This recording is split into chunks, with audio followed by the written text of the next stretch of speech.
L'alimentation représente 80% du budget total dans votre projet d'élevage de porc.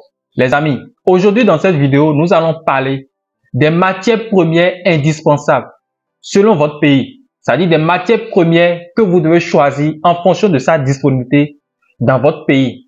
Nous allons parler de beaucoup de matières premières que vous pouvez utiliser dans l'élevage porcin pour réellement rentabiliser votre activité d'élevage de porc. Après ça, secondo, nous aurons aussi à parler de la forme de présentation de l'aliment à vos porcs. Alors, restez dans cette vidéo jusqu'à la fin pour connaître les matières premières indispensables que vous devez utiliser dans votre alimentation de porc. Si vous êtes nouveau sur notre chaîne, la communauté des éleveurs de porc, si vous êtes déjà un éleveur de porc et vous voulez être rentable, si vous n'êtes pas encore un éleveur de porc, mais l'élevage de porc vous passionne, l'élevage de porc vous intéresse et vous désirez vous lancer dans la porciculture, vous êtes un particulier, un restaurant et vous voulez de la viande de porc, les amis, c'est votre chaîne.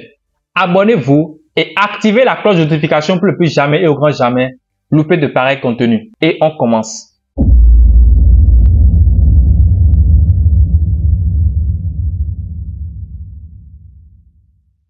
Salut chers membres de la communauté des éleveurs de porc. Alors pour ceux qui ne me connaissent pas, je suis Frégis, le père des porcs. Je suis agronome de formation, un technicien supérieur, entrepreneur agricole sur le terrain 24 heures sur 24 heures. Alors sur ma chaîne, je parle d'agriculture, je parle de développement, je parle d'entrepreneuriat et je parle surtout de l'élevage de porc parce que je suis convaincu aujourd'hui que la viande de porc est la viande la plus consommée partout dans le monde entier aujourd'hui. Je dis bien, la viande de porc est la viande la plus consommée dans chacun de nos pays en Afrique. Et pourquoi les jeunes ne s'intéressent pas à ce business? Alors, ma mission pour avoir créé cette chaîne, c'est pour aider beaucoup de personnes, beaucoup de jeunes, toute personne qui désire installer une ferme rentable d'élevage de porc.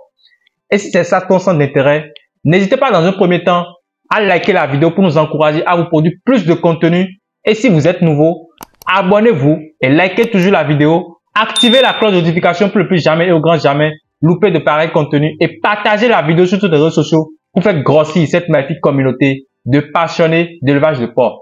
Les amis, seul l'agro-business peut libérer notre continent aujourd'hui. L'élevage des porcs, l'élevage des lapins, l'élevage des poulets Goliath. Les amis, seul l'agro-business peut amener notre continent à atteindre l'autosuffisance alimentaire. C'est dans ce contexte que l'élevage de porc aujourd'hui est une opportunité pour nous les Africains, surtout nous les jeunes. Il faut comprendre que l'alimentation représente 80% du budget total pour votre projet d'élevage de porc. Vous avez acheté le terrain, vous avez installé le bâtiment, vous avez l'électricité et l'eau, vous avez le magasin de stockage, tout ça c'est bon. Mais il faut comprendre que lorsque vous débutez votre activité d'élevage de porc, vous aurez toujours besoin de quelque chose, de l'alimentation. Vous serez toujours obligé de produire de l'aliment pour vos porcs parce que qu'est-ce que les animaux vont consommer? Donc il faut qu'à chaque instant, vous produisez de l'aliment pour donner à vos sujets. Ce qui voudra dire que vous allez toujours sortir de l'argent pour pouvoir produire cet aliment, acheter les matières premières pour fabriquer l'aliment. Alors, il faut comprendre qu'il existe 4 groupes d'aliments obligatoires dans l'élevage de porc. La première, les aliments riches en énergie. La deuxième, c'est les aliments riches en protéines. Nous avons aussi les aliments riches en lipides et les aliments riches en minéraux. Prenons maintenant les aliments riches en énergie.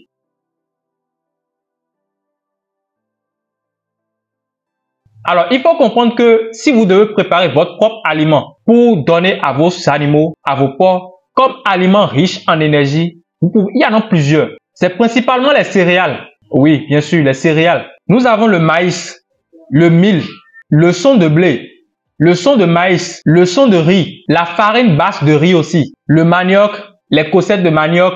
Tout ça, c'est des aliments riches en énergie. Donc, si vous devez utiliser, fabriquer l'aliment comme je l'avais dit, pour vos animaux, vous devez utiliser les aliments riches en énergie d'une part. Donc, les matières premières qui sont riches en énergie, c'est ça, je viens de vous citer comme ça. Donc, en fonction de la disponibilité, si c'est le maïs qui est disponible dans votre pays, vous utilisez le maïs comme aliment riche en énergie. Si c'est le son de riz qui est disponible dans votre pays, qui est aliment riche en énergie, vous utilisez. Maintenant, nous allons parler des aliments riches en protéines.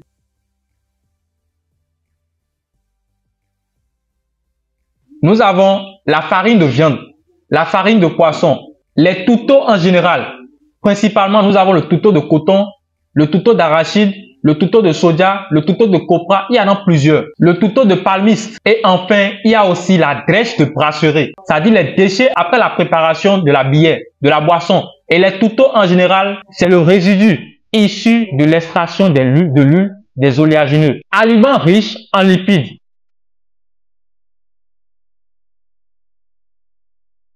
Ici, nous avons l'huile de palme et l'huile de colza. Aliments riches en sels minéraux.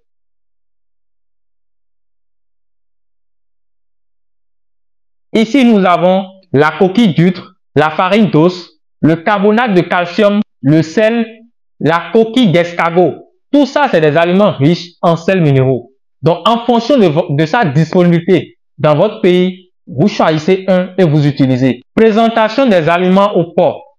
La forme de présentation des aliments à vos ports. Premièrement, nous allons parler de la forme humidifiée.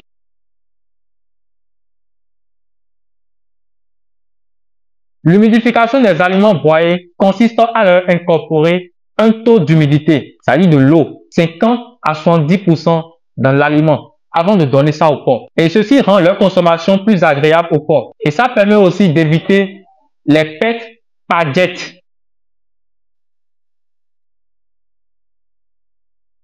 La cuisson, elle consiste à chauffer et mélanger l'aliment ou la provende avec de l'eau. Elle permet d'accroître la digestibilité des aliments, réduire les pertes par jet et éviter le tri. Et il faut aussi comprendre que la forme humidifiée, c'est-à-dire la première, et la cuisson permet d'éviter la poussière, le tri et les pertes. La dernière partie maintenant, il s'agit de la forme broyée.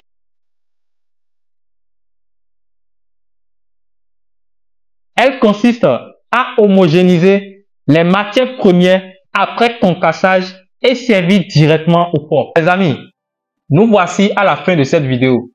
J'espère que dans cette vidéo, vous avez appris quelque chose. Alors, si vous avez appris quelque chose dans cette vidéo, n'hésitez pas dans un premier temps à liker la vidéo pour nous encourager à vous produire plus de contenu. Si vous êtes nouveau sur notre chaîne, la communauté des éleveurs de porc, si vous êtes déjà un éleveur de porc et vous voulez être rentable, si vous n'êtes pas encore un éleveur de porc, mais l'élevage de porc vous passionne, l'élevage de porc vous intéresse et vous désirez vous lancer dans la porciculture, vous êtes un particulier, un restaurant et vous voulez de la viande de porc, les amis, c'est votre chaîne.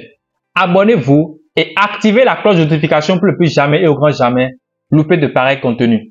Et n'oubliez pas, qui a une truie aujourd'hui est sur le chemin de la richesse.